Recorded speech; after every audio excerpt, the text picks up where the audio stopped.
اگر ہم یہ ارادہ کر لیں کہ ہم اردو کا ایک بھی شبد اپنی باتوں میں استعمال نہیں کریں گے تو آپ کو چپ ہو جانا پڑ جائے گا. یس.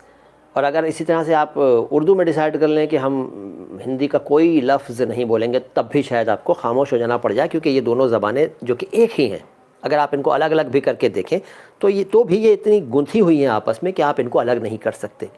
آپ ہندی بھاشی اگر اپنے آپ کو مان رہے ہیں جناب، کون تھے یہ، تو جو لائن آپ نے لکھی ہے اس میں ایک شبد آ رہا ہے بات. بات اپنے آپ میں اردو کا شبد ہے، ورنہ ہندی میں تو وارتا کہتے، وارتالاپ کہتے. بات سمجھ رہے ہیں میاں؟ شناسائی کا مطلب پہچان، جان پہچان، ٹھیک ہے، پریچے. ابو ذر کہتے ہیں اردو میں ہندی کے کون کون سے الفاظ ہوتے ہیں؟ بہت ہوتے ہیں، بہت زیادہ ہوتے ہیں. خواجہ سرا کا میننگ کیا ہوتا ہے بھائی؟ تھرڈ جینڈر کو عام طور پر خواجہ سرا کہا جاتا رہا ہے. تھرڈ جینڈر سمجھتے ہیں آپ؟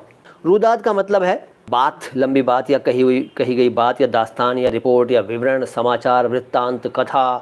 حالت بیان کرنا، دشا یعنی حالت، اور وورن بھی کہہ سکتے ہیں آپ، تفصیل، کیفیت، واقعہ، احوال بیان کرنا. ماجرا کہتے ہیں نا، کیا پورا ماجرا بیان کرو، پورا واقعہ بیان کرو، یعنی پوری روداد بتاؤ، اس نے پوری روداد کہہ سنائی، یعنی پورا واقعہ اس نے بیان کیا.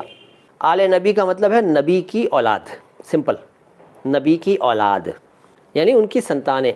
مثلاً کا مطلب ہے مثال کے طور پر، یعنی فار ایگزامپل، یعنی اداہرن کے طور پر یا اداہرن کے روپ میں یا اداہرنارتھ، مثلاً فار ایگزامپل.